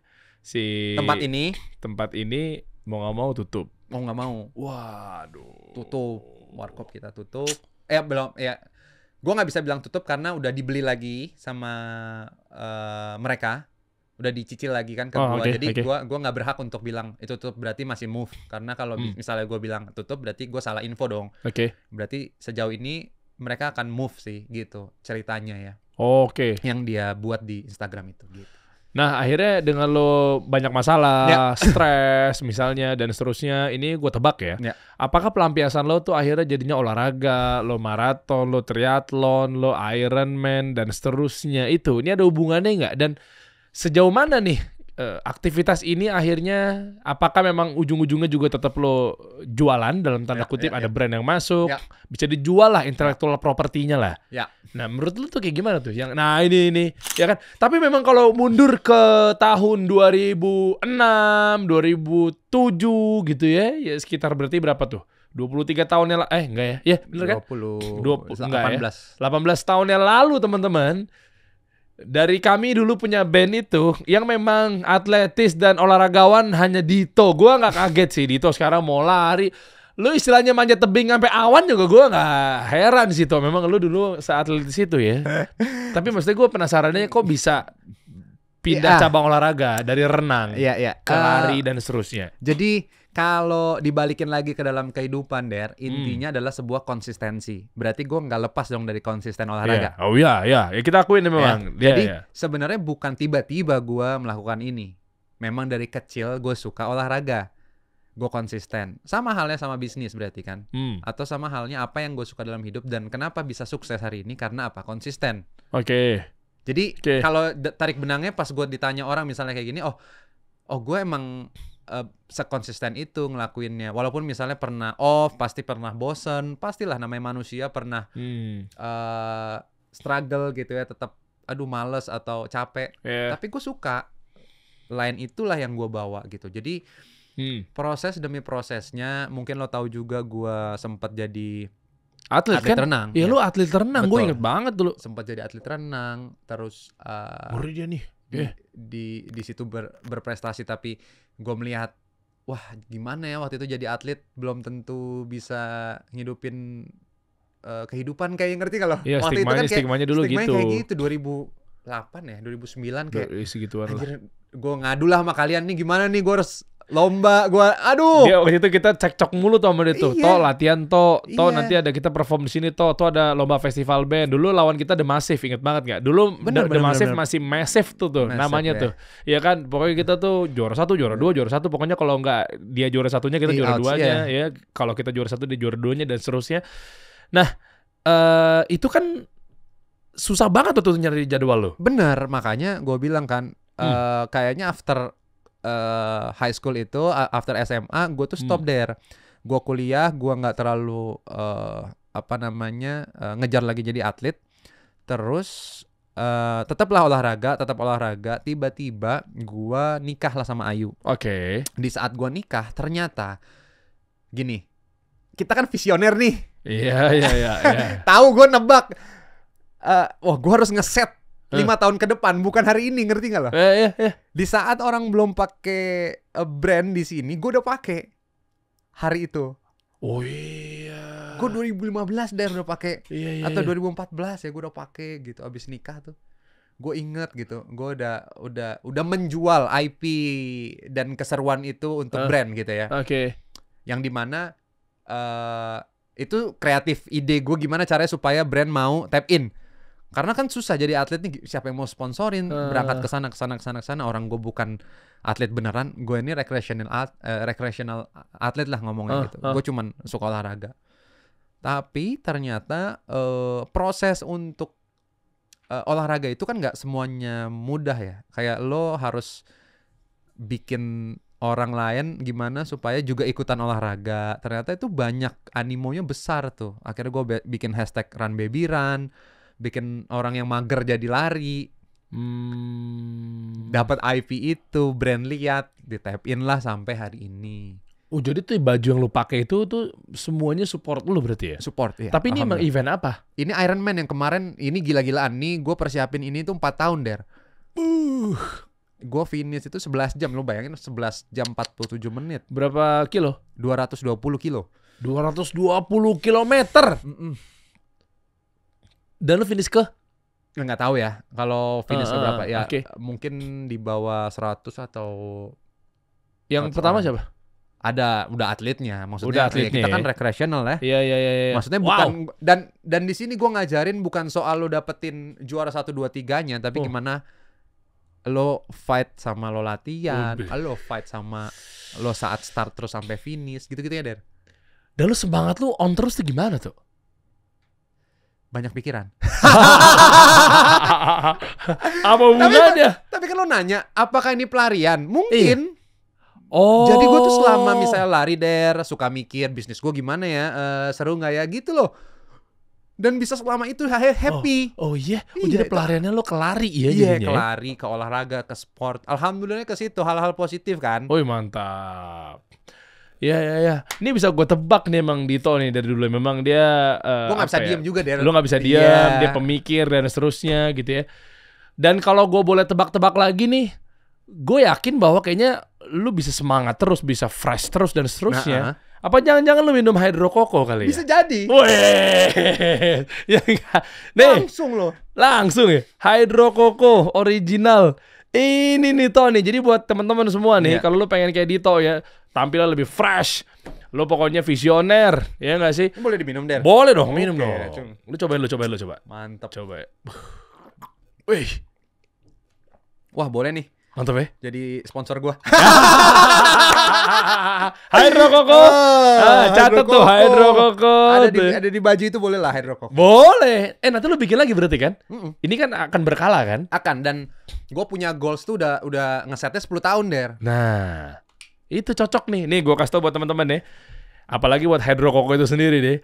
Jadi artinya kalau misalnya lo ngerasa bahwa lo nggak atlet beneran, ya, atau lo pengen jadi seperti atlet lah, ya, tapi mungkin nggak kesampean, tapi minimal lo dengan modal semangat ya. Kalau dirasa kurang semangatnya, kurang fresh gitu kan, dan seterusnya, intinya mau ngembalin lagi di semangat lo lagi. Nih, salah satu kuncinya kalau lo pengen kayak atlet hidup lo, meskipun lo misalnya orang biasa, solusinya Hidrokoko men. Coba ya kita cobain ya. Oh itu udah berkali-kali, gue juga. Bismillah. Enak. Dari dulu, dari gue kecil udah tahu Hidrokoko bro. Dari dulu kecil ya? Dari gue kecil udah ada nih brand. Oh gila. Cocok nih kalau abis Iron Man, abis maraton. Nah itu ya. Kenapa bisa boleh. seseger ini dan bisa se-fresh ini teman-teman? Karena ini adalah emang air kelapa asli dari Hydro Coco ini udah pasti seger dan sehat. Yes. Ya? Karena mengandung banyak banget nutrisi, bos. Udah gitu rasanya juga enak banget. Hydro Coco The Real Coconut Water. Mantap. Tuh ya. Sekali lagi ya. Hydro Coco The Real Coconut Water. Mantap. Masuk nih kayaknya. Masuk nih kayaknya. Boleh lah lu jualin gua Der ke Hydro Coco karena ini sebenarnya emang gua pakai, gua juga minum. Iya. Pas lagi latihan emang beneran gua minum sih, bukannya ngada-ngadi ya, ngadi-ngadi kan. Ya, emang iya ini memang enak ini. Lu buat lari, lu buat apa segala macamnya atau bahkan lu lagi drop banget abis meeting apa segala macam. Ini iya kan sesuai dengan namanya tadi gue bilang. Masa gue ulang lagi sih? Apa? Hydro Coco The Real Coconut Water. Nah, kalau The Real Dito gimana tuh jadinya? Sebenarnya lu tuh jiwanya di atlet, olahraga atau di bisnis sih? Gue pengen tahu nih. Gini, kalau ditanya yang penting sekarang kalau bermanfaat gue lakuin deh. Jadi kalau jiwa gue suka intinya kompetitif lah ya. Oke. Kan di dua hal itu pasti ada hal kompetitifnya. Di bisnis ada, lo berpacu, lo melihat saingan kayak gimana, lo harus inovasi lagi yang baru, lo harus pikirin lagi apa yang bikin bisnis itu terus jalan untuk sekian banyak orang yang sekarang ada di dalam bisnis gua gitu. Kalau di olahraga lo juga kompetitif sama waktu sendiri, bukan orang lain gitu. Balikin lagi ke diri lo, apa yang lo mau kejar, sehat dan apa gitu. Intinya menurut gua dua-duanya ternyata kalau digabungin ya gua butuh challenging dalam hidup untuk terus untuk terus nyala lah hidup ini gitu. Kalau nggak ada challenge-nya, kalau nggak ada ininya, gue udah sempet kayak gini Der. Alhamdulillah kan udah punya semua ya. Rumah, tabungan anak. Terus gue nggak punya cicilan. Wah enak banget hidupnya tuh, nggak ada utang ya? Nggak ada utang. Wah, alhamdulillah. Jadi ada satu momen gue ngapain lagi tuh pernah Der. Ngapain lagi ya gue ya? Oh belum bermanfaat buat banyak orang itu. Itu poinnya. Jadi pas gue gue sadar kayaknya gue ya belum sebesar itu. Belum banyak orang yang misalnya gue bikin masjid aja gue belum. Misalnya ya. Dan itu bagian cita-cita juga. Iya. Ini gue lagi pengen bikin masjid. Insya Allah bisa di Bali nih, doain gue deh. Amin ya Rob. Oh kan jarang. Iya bener. Betul. Gue pernah ke Bali. Bahkan berkali-kali itu nyari masjid lumayan susah ya. Iya. Maksudnya itu satu. Terus kayak anjir gue mau apa lagi ya. Kemarin gue tuh belajar sama teman. Adalah yang ngasih tahu gue. Belum toh. Goals lu belum banyak. Orang belum bisa misalnya naikin haji banyak orang tua. Iya itu. Cepet naik haji yang pakai furoda misalnya. Iya. Oh belum kesana. Oh berarti masih banyak challenge-nya. Gitu deh. Akhirnya gue back lagi tuh. Emang diri gue udah cukup, cuman orang lain belum. Ternyata mungkin di gua caranya untuk rezeki orang lain ada di gua, ngerti nggak maksudnya? Iya, karena memang dari harta lo ini kan bukan sepenuhnya milik lo. Benar. Makanya ada milik orang lain, makanya kita disuruh zakat. Iya dong. Jadi di situ yang nyadarin gua bahwa pas gua mikir, gua ngapain lagi ya udah ada semua nih gitu. Apa yang bikin, nah itu challenge itu yang bikin hidup gue ya makin seru sih hari ini. Gitu. Coba dong misalnya lu udah umroh kan? Udah alhamdulillah. Nah, lu kemarin ya Allah. Iya ya. Nah lu umrohin juga tuh. Adik lu sehat tuh ya? Alhamdulillah sehat. Udah umrohin adik? Belum nih, makanya orang tua, adek tuh itu aja belum. Gue mau dong Der, mana Der umroh Der? Ada. Kebetulan nih memang pas banget tuh lo bisa umroh bareng sama gue juga. Kita tuh ada kasih umroh. Andre kasih solusi juga. Kasih umroh namanya? Kasih umroh. Jadi kalau lo mau umroh, sini gue kasih. Sumpah? Iya. Keberangkatan insya Allah di bulan Syawal. Nanti lo bisa bareng. Jadi kebetulan di sini gue abis Lebaran. Oh, abis Lebaran. Abis Lebaran. Kan 1 Syawal Lebaran. Lebaran hari pertama. Berapa orang tuh udah keisi atau minimal ada? Target ada udah nanya-nanya kemarin 8 tambah 1 9 tambah 3 lagi 12. Cepet banget padahal posternya belum naik. Hari ini baru gue naikin. Oh. Nah, okay. Itu jadi konsepnya tuh gue bikinnya per project umroh gue. Kayak misalnya kemarin kita bikin namanya kasih umroh. Kasih umroh. Di kasih umroh itu jadi ada projectnya kemarin ada musafir. Oke. Kita bikin nanti main kuda-kudaan, tapak tilas perjalanan para sahabat di sana gitu ya. Oke. Nah sekarang konsepnya ini anak-anak muda nih. Jadi ada brand baju kan, gue ada brand baju juga. Iya. Namanya Yang Majid, yang yang streetwear itu Iya, ya. iya. Sama ada Muslimah streetwearnya. Jadi gue kolaborasi brand cowok sama brand cewek streetwear. Ada punya orang lah, intinya punya Tata tuh. Gue gabung, cepret. Gue sama Ochan, sama Tri, itu di Majid as a founder. Akhirnya gue melebur. Bikin paket buat anak-anak muda tuh berangkat sana. Nah, gue anak muda nih. Nah, pas kalau gitu. Nanti kita ngobrolin di belakang. Tapi gue pengen gali juga nih. Paket-paket lo tuh umroh gimana? Ini kita komparasi sama paket perjalanan gue yang insya Allah tanggal 15 April nanti bareng sama insya Allah ya. Semoga Allah mudahkan bersama Ustadz Abu Salma Muhammad. @abinya Salma tuh di Instagram kan tahu tuh. Nah, bareng sama dia 15 September. Bareng sama beliau 15 April maksud gue. Maaf. Waktu itu lo gimana pengalaman itu di umroh? Wah, gua gede banget engagementnya katanya. Banyak yang lihat, banyak yang like. Banyak yang suka, banyak yang merhatiin. Berarti banyak yang minta doa, banyak Masya Allah. Ceritain dong pengalaman lo gimana? Gua kalau ngomongin umroh ya, maksudnya itu pertama kali. Jadi selama gua ibaratnya misalnya sekarang menikah gitu 7 tahun gitu.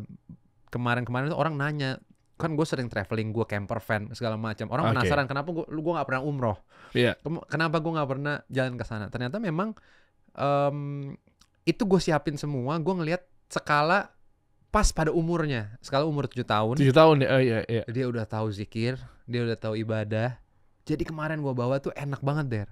Gue nggak tahu kalau umur 5 berantemnya kayak gimana. Kan banyak banget tuh cobaannya di sana ya. Masih terlalu dini lah ibaratnya kalau mungkin di bawah 5 tahun. Atau gue sabarnya kayak Der, ya Allah Der, bener-bener apa ya namanya ya? Gimana ceritain dong? Ujian buat gue ya. Ujian buat gue malahan di saat bajunya skala tuh kan ihramnya lepas-lepas. Iya, karena masih kecil juga ya. Nah, kok gue nggak bisa tahan emosi waktu itu? Gue kesel nih. Skala kenapa sih? Sampai mau nangis karena lagi mau umroh. Sholat Isya gue mau umroh kan. Nah, terus di situ gue ingat, oh iya, ibadah ini itu lu nggak boleh egois. Anak lu juga mau ibadah, men. Itu gue disadarin tuh deh. Abis itu gue peluk, gue nangis. Maksudnya, kok gue ego sih? Gue doang yang mau ibadah nih.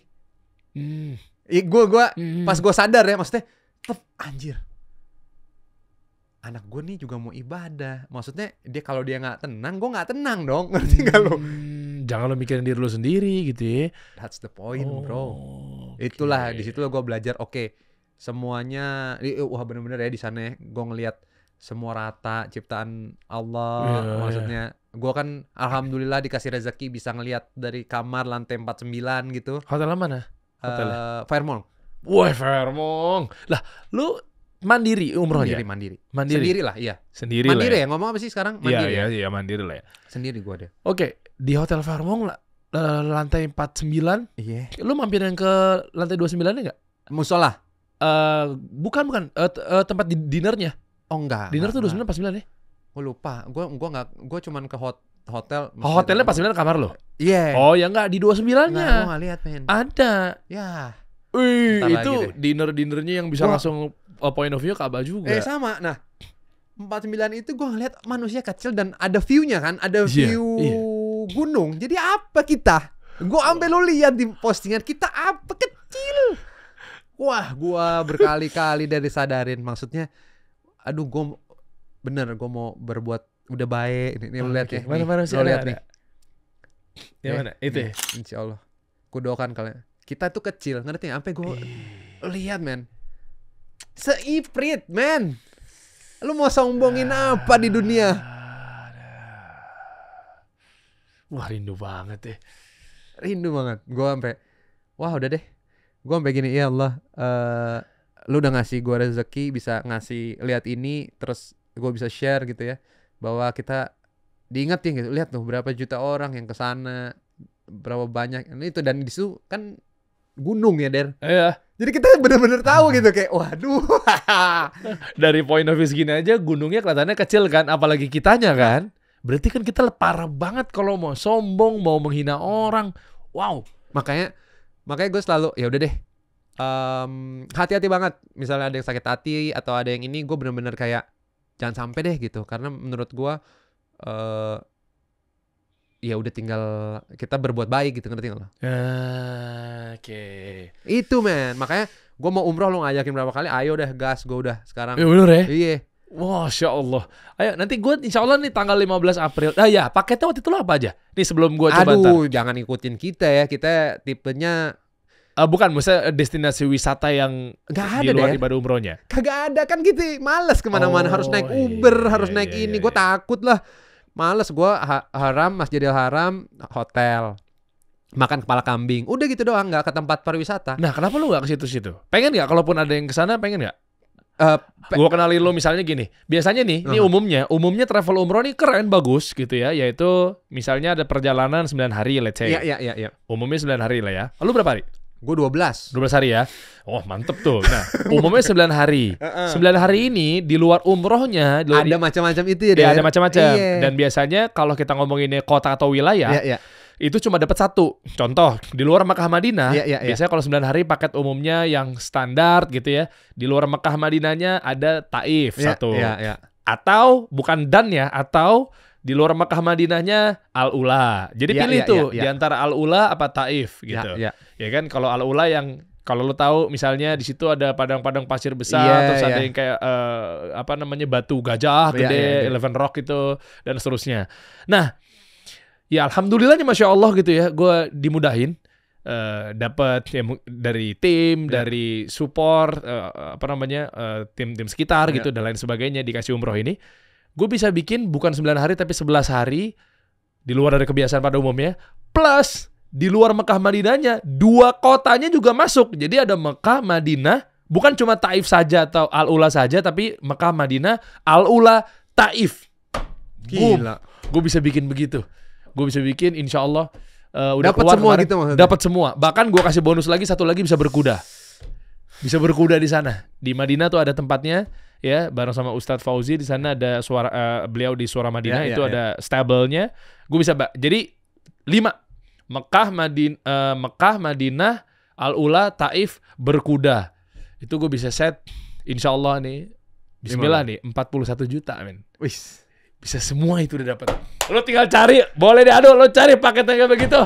Harganya di bawah 41 juta. Nih gue serius nih, kalau bukan punya provider sendiri ya. Iya sendirilah. Wah, mantep. Ah itulah insya Allah. Makanya kita mau berangkat insya Allah. Plus sama Ustadz juga insya Allah. Ustadz Abu Salma, abinya Salma, itu di tanggal 15 April 2023. 4, sorry. Abis lebaran, seminggu setelah lebaran.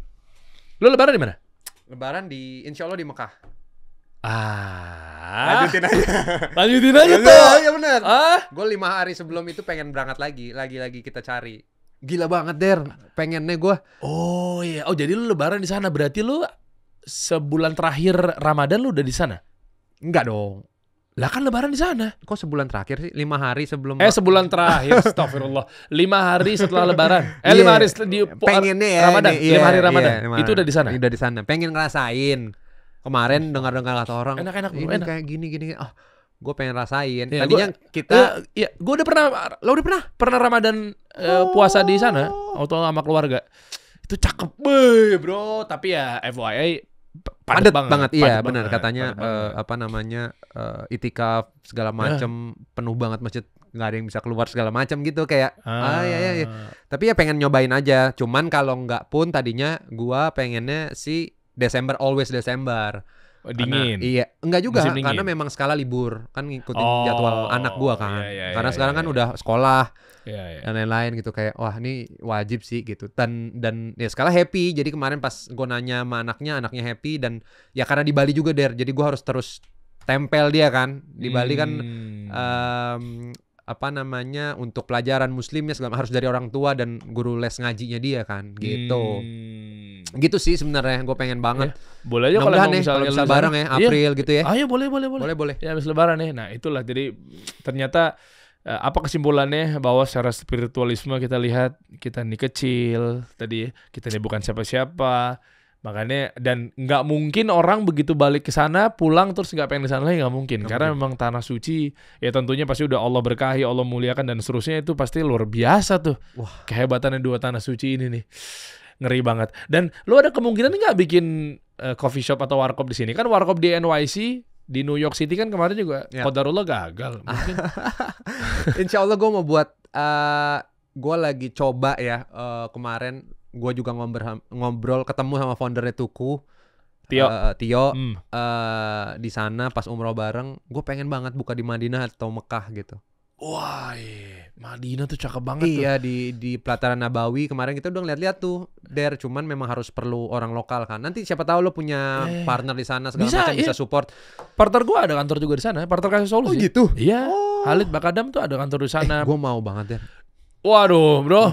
Dia bentar lagi juga jadi gubernur Riyadh kayaknya, Halid nih.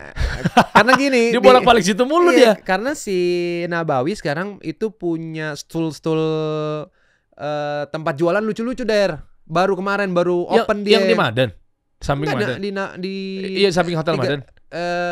Sofitel sampai Madan, iya bener. Iya kan yang sekarang udah tumbuh dan keren-keren. Iya, yang dekat Kiva Coffee itu. Iya, Kiva. Iya, nah, itu segala macam. Nah, terus ke arah Nabawi, ke arah Kuba. Keren juga. Iya benar. Itu jalur Rasulullah lah ya. Iya. Ketika dulu dari pintu, gue lupa pintu 300 berapa tuh, itu kalau mau ke Kuba tuh udah tinggal lurus jalan kaki tuh. Kemarin yang nggak ada nih, Der, paketnya sambil olahraga. Gue Nabawi Kuba lari, Nabawi Uhud lari. Gue bikinin custom mau nggak? Ayo dong. Mau nggak gue bikin custom? Karena gini. Ayo gue berangkat ya pakai travel umroh Kasih Solusi kita. Ayo, gue mau. Karena kemarin ternyata ramai banget yang nanya, oh bisa lari, oh bisa ini. Gue selalu ngasih tahu kalau lo kuat boleh. Karena balik lagi, lo jam 6 sampai jam 8 kan. Kalau gue orangnya gila olahraga, gue sempetin lari berapa menit sih? Iya. Kan lo mandi sama sarapan. Iya. Nah kalau gue tipenya gue olahraga habis itu baru sarapan. Ngerti nggak lo? Jadi disempetin. Kan biasanya 6-8 tuh suka kosong lah. Ya kan sebelum duha. Makanya gue bilang, lo subuh udah Nabawi, selesai gitu ya. Nabawi, lo balik itu lo lari jam 6 sampai jam 8 enak banget. Lo nggak usah ngomongin panas sama segala macam, udah pasti sama kayak Jakarta lah. Widih. Suhu segala macam. Makanya gue bilang, Kak bisa bawa sepatu lari. Ya ini intinya lo mau apa enggak olahraga pas lagi umroh. Lo nggak pernah kan? Nggak pernah. Nggak pernah ada. Lo ntar gue kasih lihat, bener. Gue bikinin dong, mau dong paketnya dong. Ayo. Iya, kita custom ya teman-teman. Setuju nggak? Ayo, setuju ya. Kalau setuju coba lo cek, ada di deskripsi di bawah ya. Nih, gue lari nih, Der. Das. Wih, cakep. Nih, gue lari dari Nabawi tuh. Iya, ini pelataran sini nih. Iya, nggak ada yang lari, Der. Maksud gua, itu dan ini track, seru banget. Dan track the best sampai ke Kuba. Iya, ini tinggal ini jalur ini nih. Ini track the best dan menurut gua lo harus semua pada nyobain. Jangan naik si mobil itu, maksud gua. Iya. Nih. Gue jadi pengen ikutan buat bikin. Iya, Masjid Kuba tinggal lurus terus ya. Habis itu lihat, gila. Mantap. Tuh gue bikinin custom, kita kolaborasi ya. Ayo tuh, ya, cuma 11 bikinin, kilo pulang pergi. Iya, gue bikinin namanya programnya, konsepnya, itinerary-nya ya. Gue mau. Nanti kita berangkatin ke sana buat bareng sama teman-teman semua. Kalau lo mau, setuju nggak? Coba komen di bawah deh. Kalau lo setuju, gue bikinin nih paketnya, dikasih umroh nih. Ya, secara custom nih. Berarti market yang pelari-pelari juga pada umroh pengen cobain di sana tuh banyak juga ya. Dan nggak tahu intinya gitu. Dan nggak tahu karena kan travelnya padat, yang nggak dibuatin lah. Kita intinya. bisa buatin, kita makanya. travel sendiri kan, kita buatin custom aja. Iya, custom, makanya ini yang gue pelajarin dan ya ayo nih siapa yang mau ngambil konsep ini? Ya, karena belum ada, men. Belum ada ya. Gue duluan nih. Nah, ayo dong. Deal nih. Kita bikin berangkatan kedua di Mas catat tim. Ayo dong. Kita bikin berangkatan kedua. Kita langsung kasih aja deh, kita tipis-tipis Google Form aja deh. Langsung nanti kita follow up aja. Teman-teman nih buat ya kawan-kawannya Dito, buat teman seperlariannya Dito dan seterusnya, atlet-atlet nasional. Semuanya Siapapun kalau lah, mau berangkat siapapun. umroh ya, nanti detailnya nanti di follow up. Tenang, masalah harga, itinerary-nya apa, berangkatnya berapa hari, naik apa, hotelnya di mana, dan seterusnya. Nanti akan di follow up Boleh. sama tim kita. Boleh. Kita akan kontak lo. Nah, lo coba tulis dulu di bawah. Kita sediain Google Form aja. Yoi. Ya, lo daftar aja dulu secara manual. Nanti lo tenang, nanti Siapa bakal ada aja? paket posternya bakal ada, website-nya bakal ada. Sabar. Ini kan dadakan banget nih. Nah, kalau memang misalnya rame tuh, ya minimal misalnya 2 bis 80 orang lah. Iya. Ya, alhamdulillah kalau syukur-syukur banyak ya. Kalau Nah, emang lu yang rame, atur deh tuh, nanti gua jangan- atur. Aman. Udah lu tenang aja. Pokoknya nggak ikut lu ikutan ya. komandan larinya Iya, aja. Udah. iya. Ya. Per ini bisa diatur lah Iya, gimana tapi per hari. iya, gue butuh meeting minimal online lah ya. Boleh, butuh meeting sebentar buat nyesuaiin. Karena kan kita boleh. pengen tahu Boleh. waktu ini biasanya kalau gue kosongin waktu Boleh. berapa lama larinya, Boleh. apa segala Boleh. macamnya gitu Iya, kan, boleh. masalah rutenya ya. Nanti kita bisa bantu susun juga ya. Boleh. Oke, isi Google Form kalau lo mau, lo daftar sekarang karena ini kita buat terbatas nih. Gila ya. Seru, nanti semuanya dipersembahkan oleh Mudah-mudahan Kasih ya. Umroh. Kasih Mantap. Umroh, mudah-mudahan Oke, tuh. sip. Thank you, Tok. Nah, di ujung obrolan kira-kira lo harapan lo kira-kira mau bikin apa lagi, Tok, dari segi bisnis, Tok? Kayaknya udah ada semua kayaknya. Properti Gua masih pengen roasting kopi. Oh. Bijinya itu belum main ke sana gua. Jadi gua pengen buat roastingan sendiri. Mm-mm. Terus ini lagi buat tempat pastry di Renon. Oke. Jadi gue buat namanya Nelu by Stuja. Jadi produknya Stuja gitu ya. Gue buat pastry sendiri karena orderan pastry kita lumayan banyak Wih, dari toko-toko itu. Mantap. Jadi ya ini lagi mulai ke pastry, roastingannya juga karena biar bisa tahu kopi yang kita hasilin kayak gimana. Oke. Terus sama buka di sini deh Der, beneran. Ya Buka udah. di Madinah atau di Makkah. Nanti kita survei aja abis Iya. keberangkatan. Lu prefer musim panas apa musim dingin sih? Gue prefer Beda-beda nanti nih. gue kasih tahu jadwal sekolahnya Di libur Desember itu berarti. Juni, Juli dan Desember. Juni, Juli, dan Desember. Juni apa Juli misalnya? 1,5 bulan dia libur soalnya Der. Oh, Juni, yaudah. Juli, Agustus sampai tanggal 5 baru masuk. Ya anggaplah Juli lah misalnya. Iya. Ya berarti kita bikin aja keberangkatan nanti terdekat di Iya, Juli boleh tapi Juli. panas. Nah, maksud Desember gua enak tuh ya. iya, memang boleh. jujur Setiap kalau Desember ya. umroh tuh Desember, Januari, Februari itu Oke deal, Desember tahun ini sama lu deh, gimana? Bener Kasih ya? umroh. Iya. Bener ya kasih Iya, umroh ya? iya, kasih Oh, umroh. oke tuh, deal. Nanti gua Mantap. ajak-ajakin siapa Iya. yang mau. Iya. Desember tahun ini kita bisa bikin bareng. Ayo kita bisa Ayo. ya. Jadi Mudah-mudahan rezeki bareng ya enggak? bener, amin ya Rob. Ya, jadi nanti gue petain. Ya. Pokoknya di Desember aja. Di Boleh. Desember tuh udah dingin tuh. Desember tengah lah. Udah mulai masuk tuh. Gue kemarin sebenarnya pas berangkat di awal. Saya kemarin yang terakhir tuh, Desember tanggal berapa sih? Yang 15 ya? Lupa saya waktu itu ya. Ya, sama Dream Tour. Ya kan. Nah, jadi itu udah mulai masuk dingin juga tuh. Nah, jadi di bulan Desember Atau Januari? tengah-tengah. Enggak. Desember. Januari lebih dingin lagi. Oh iya, Peaknya tuh pokoknya tuh 4 bulan. Desember, Januari, Februari, Maret. Nah, yang pecahnya tuh adalah di akhir Januari atau di awal Februari. Ini kemarin puncaknya. masih panas Der, abis jam 11 siang panas. Jam 12. Ini kapan lo? Kemarin Desember. Kemarin Desember. Udah dingin dong. Oh, awal Desember. Enggak, akhir. Oh, akhir ya? Siangnya panas. Siangnya tetap panas 25-26. Oh iya, siangnya tetap Iya, panas. tetap Makanya panas. kan gue bilang kalau lo mau tuh akhir Januari. Akhir Januari. Tapi oke untuk lari segala macam enak udah. Enak. aman. Kan ya. Lo kalau mau pecah bibir lo atasnya ya Januari, Februari. Iya benar. Awal-awal Januari gue Februari. pulang tanggal 10 kemarin. Oh iya. Ya udah cakep tuh. Berarti Desember aja nggak apa-apa ya? Nggak apa-apa. Desember, Desember udah mulai masuk kok. sampai pokoknya gue batas 10 Januari biasanya. 11 tuh udah nyampe Jakarta lagi. Nah kalau mau dibuat dari tanggal 2, 1 Januari. Oh boleh. Yang penting jangan lebih lah 15 kalau udah 15 kalau udah sekolah. Biasanya gitu. Oke, waktu istirahat skalanya 2 hari 3 hari. 2 hari. Makanya kan tanggal 10 paling pas tuh sebenarnya. 10 apa? 10 Januari. Pulangnya? Ya udah gue bikin aja misalnya 10 hari dari tanggal 1 sampai tanggal 10. Makanya coba deh. Ya, pokoknya di Atur antara gitu ya, ntar gue aturin gampang. deh. Nah aja kan tiket kita punya sendiri juga. Aman. Nanti gue aturin di pertengahan atau akhir Desember atau di Januari awal. Betul. Awal banget. Betul. Ya tanggal 2 misalnya, Ya. berangkat atau tanggal 1 misalnya. Ya. Atau gimana nanti kita pikirkan. Siap. Mudah-mudahan lancar terus Ton. Nanti Amin. kita ketemu lagi di Kasih Umroh ya tuh ya. Amin, insyaallah. Waduh, kita Thank you bikin banget lo paket Der. lagi. Udah Nanti ngobrol-ngobrol di sini. sama-sama. Gue minta lagi ya selain lari nanti Kegiatan kita kegiatannya ya, apa Dito kalau aja lu ya. nya lu lempar aja buat ke sana nanti gue tinggal petain aja. Boleh. Kalau mau kasih umroh nanti bareng sama kita ada di bawah sini. Thank you, Tok. Keren nih. Langsung deal aja gue mah. Gila, Der. Iya, Hydro Koko kalau perlu sponsorin kita selama di sana. Gas. Kita kasih solusi.